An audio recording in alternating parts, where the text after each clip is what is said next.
Good morning friends, ફરીથી આજે આપણે ફિઝિક્સના લેક્ચરમાં ભણ્યા છે. આ આપણા ફિઝિક્સનો સબ્જેક્ટ કોડ છે 311018. આપણે યુનિટ 1ની ચર્ચા કરી રહ્યા છીએ, જેમાં આગળ બધા લેક્ચરમાં સેમિકન્ડક્ટિંગ મટીરિયલ્સ એમની ઉપયોગિતાના વિશેની વાત કરીએ છીએ, જે આપણા ચેપ્ટરનું હેડિંગ છે ઇલેક્ટ્રોનિક્સ મટીરિયલ. બરાબર, આમાં જુદી જુદી વાતો કરી હતી આપણે. Valence band, conduction band, forbidden gap, એના પછી કન્ડક્ટિંગ મટીરિયલ માટે કન્ડક્શન બેન્ડ જરૂરી છે, વેલેન્સ બેન્ડ જરૂરી છે.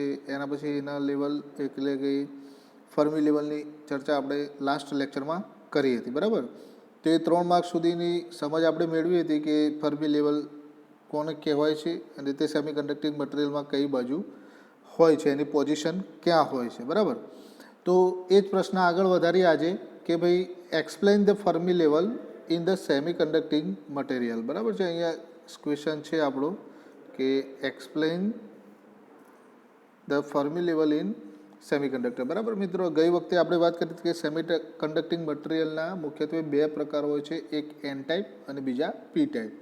જે સેમિકન્ડક્ટર પ્યોર સેમિકન્ડક્ટર હશે એમને એન ટાઈપ કહેવાશે, જે સેમિકન્ડક્ટર ઇમ્પ્યોર હશે કે અશુદ્ધ હશે એમને પી ટાઈપ સેમિકન્ડક્ટર કહેવાશે. તો આ એન ટાઈપ અને પી ટાઈપ સેમિકન્ડક્ટિંગ મટીરિયલની અંદર ફર્મી લેવલ એટલે કે highest occupied energy level by the valence electron ક્યાં હોય છે એની માહિતી આપણે મેળવીશું. બરાબર છે, તો in semiconductor we have 2 types of current carriers like as the electron and holes. Electron means that they are negatively charged and holes they are the positively charged. એટલે કે જે જગ્યાએ ઇલેક્ટ્રોન હશે ત્યાં આ રીતેની સાઇન હશે, જો ઇલેક્ટ્રોન નહીં હોય તો એમની સાઇન ખાલી રાઉન્ડ એટલે કે હોલ એના સ્વરૂપમાં છે. તો સેમિકન્ડક્ટિંગ મટીરિયલમાં 2 જાતના કેરિયર્સ હોય છે, એક ઇલેક્ટ્રોન અને એક હોલ્સ. બરાબર છે, આગળ જોઈએ. There are 2 types of semiconductor are there.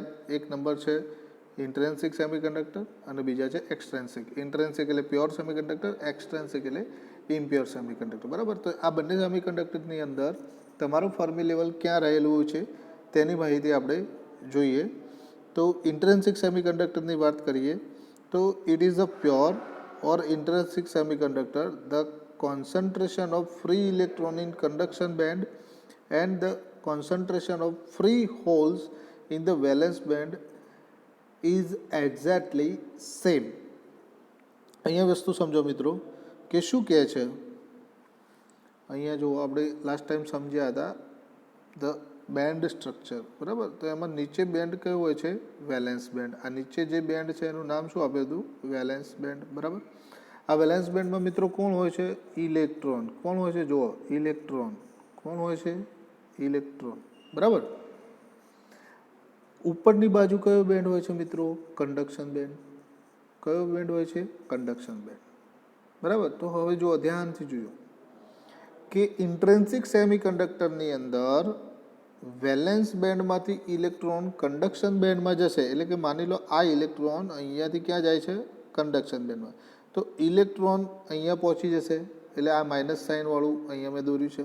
તો આ જે ઇલેક્ટ્રોન અહીંયાથી જાય છે મિત્રો, આ જે દેખાય છે આ જાય છે, અહીંયા એક હોલ ક્રિએટ થશે. એટલે કે ઇલેક્ટ્રોન જે પહેલી જગ્યાએ હતો એની જગ્યાએ હવે શું થઈ જશે? માત્ર એક જગ્યા કે ત્યાંથી એક ઇલેક્ટ્રોન ગયો છે. ક્યાં ગયો છે? કન્ડક્શન બેન્ડમાં. એટલે અહીંયા જો ફરીથી બતાવું છું એના એ સ્ટ્રક્ચર તમને એટલે ખ્યાલ આવશે. જો નીચે વેલેન્સ બેન્ડ હતો એમાં અહીંયાથી એક ઇલેક્ટ્રોન ગયો છે, તો તેની આગળ શું હશે? એક ખાલી જગ્યા. બાજુમાં એક ઇલેક્ટ્રોન છે, ઇલેક્ટ્રોન છે, ઇલેક્ટ્રોન છે. બરાબર, બધા ઇલેક્ટ્રોન છે, પણ અહીંયા એક ઇલેક્ટ્રોન ક્યાં ગયો છે? કન્ડક્શન બેન્ડમાં. તો કન્ડક્શન બેન્ડમાં શું હશે? એ ઇલેક્ટ્રોન હાજર હશે. તો જો મિત્રો, આ હોલ અને આ ઇલેક્ટ્રોન, આ ઇલેક્ટ્રોન છે અને આ હોલ છે. બરાબર, આ હોલ છે.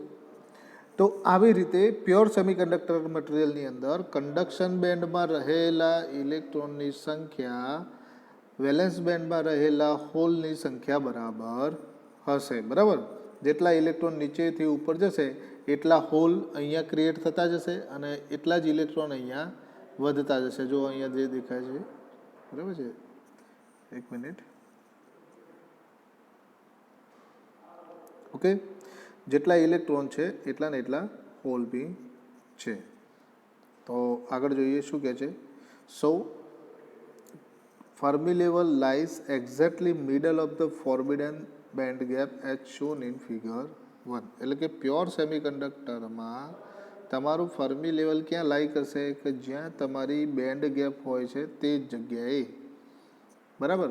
તો ખાસ ધ્યાનમાં રાખજો કે પ્યોર સેમિકન્ડક્ટર એટલે કે ઇન્ટ્રિન્સિક સેમિકન્ડક્ટરની અંદર ફર્મી લેવલ ક્યાં બતાવવાનું છે કે જ્યાં બેન્ડ ગેપ હોય છે તે જ જગ્યાએ, અહીંયા જે આકૃતિ 1માં જ બતાવેલું છે.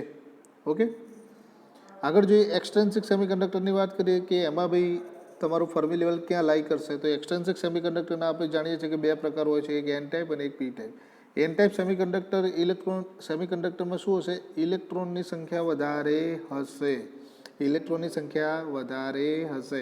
હવે મિત્રો સમજો આગળ આપણે શું વાત કરી પ્યોર સેમિકન્ડક્ટરમાં કે ભાઈ સેમિકન્ડક્ટરમાં વેલેન્સ બેન્ડમાંથી ઇલેક્ટ્રોન ક્યાં જાય છે, કન્ડક્શન બેન્ડમાં. વેલેન્સ બેન્ડમાંથી ઇલેક્ટ્રોન ક્યાં જાય છે, જો અહીંયા કન્ડક્શન બેન્ડ દોરું છું, આ ઉપર છે સીબી છે, સોરી વ્યવસ્થિત જરાક દેખાડું એટલે તમે ખ્યાલ આવે. હવે જો અહીંયા આ વેલેન્સ બેન્ડ છે. ઓકે, વેલેન્સ બેન્ડમાં કોણ રહેલું હોય છે, હવે તમને ખ્યાલ આવવો જ જોઈએ, ઇલેક્ટ્રોન. કન્ડક્શન બેન્ડમાં પણ કોણ જશે, ઇલેક્ટ્રોન, પણ આ વેલેન્સ બેન્ડમાંથી મુક્ત થઈ જશે. તો આ જે ઇલેક્ટ્રોન છે અહીંયા વેલેન્સ બેન્ડમાંથી ક્યાં જાય છે, કન્ડક્શન બેન્ડમાં. એટલે કે આ ઇલેક્ટ્રોન અહીંયા હશે, ક્યાં હશે, ઇલેક્ટ્રોન અહીંયા. તો અહીંયા શું થશે, એની જગ્યાએ હોલ ક્રિએટ થશે. શું ક્રિએટ થશે, જો હોલ ક્રિએટ થશે, દેખાય છે તમને. ઓકે, જો અહીંયા હવે હોલ ક્રિએટ થઈ ગયો છે, આ હોલ ક્રિએટ થઈ ગયો, એ ઇલેક્ટ્રોન હવે કન્ડક્શન બેન્ડમાં જતો રહ્યો. તો એન ટાઈપ સેમિકન્ડક્ટરમાં શું થશે, જો મિત્રો એન ટાઈપ સેમિકન્ડક્ટરમાં ઇલેક્ટ્રોનની સંખ્યા વધારે હોય છે, યાદ રાખો, ઇલેક્ટ્રોનની સંખ્યા વધારે હોય છે. ઇલેક્ટ્રોનની સંખ્યા વધારે પણ ક્યાં, કન્ડક્શન બેન્ડની પાસે. ઇલેક્ટ્રોન વધારે ક્યાં હશે, કન્ડક્શન બેન્ડની પાસે. કન્ડક્શન બેન્ડની પાસે હશે તો એનો બીજો મતલબ શું થાય કે હોલ વધારે ક્યાં હશે, હોલ વધારે વેલેન્સ બેન્ડમાં હશે. તો તમારું ફર્મી લેવલ ઓટોમેટિકલી કોની જોડે હશે, કન્ડક્શન બેન્ડની જોડે. જ્યાં ઇલેક્ટ્રોન હોય ત્યાં ફર્મી લેવલ હોય, બરાબર. જ્યાં ઇલેક્ટ્રોન વધારે હશે એ બાજુ ફર્મી લેવલ હશે. જો ઇલેક્ટ્રોન વેલેન્સ બેન્ડની જોડે હોય તો ફર્મી લેવલ તમારું વેલેન્સ બેન્ડની જોડે. કન્ડક્શન બેન્ડ જોડે હોય તો ઇલેક્ટ્રોન વધારે હોય તો ફર્મી લેવલ તમારું કન્ડક્શન બેન્ડના જોડે. ઓકે, તો અહીંયા જો એ જ લખેલું છે કે in an type semiconductor the concentration of free electron in conduction band is much greater than that the free holes in valence band. એટલે કે વેલેન્સ બેન્ડમાં હોલની સંખ્યા હશે એના કરતાં વધારે ઇલેક્ટ્રોન ક્યાં હશે, તમારા કન્ડક્શન બેન્ડની અંદર. So Fermi level shift toward the conduction band shown in figure 2. જો અહીંયા આ ફિગરમાં બતાવેલું છે કે વેલેન્સ બેન્ડમાં હોલ વધારે છે, આ વેલેન્સ બેન્ડમાં હોલ વધારે છે, ઇલેક્ટ્રોન ક્યાં વધારે છે, કન્ડક્શન બેન્ડમાં. તો તમારું ફર્મી લેવલ ક્યાં શિફ્ટ થશે, કોની બાજુ, તો કે કન્ડક્શન બેન્ડની બાજુ શિફ્ટ થશે, બરાબર. આ ઈડી બતાવે છે, શું બતાવે છે, ડોનર એનર્જી ઓફ ડોનર, આપનારની એનર્જી. ક્લિયર. તો એન ટાઈપ સેમિકન્ડક્ટરમાં તમારું ફર્મી લેવલ કોની બાજુ શિફ્ટ થશે, કન્ડક્શન બેન્ડની બાજુ શિફ્ટ થશે.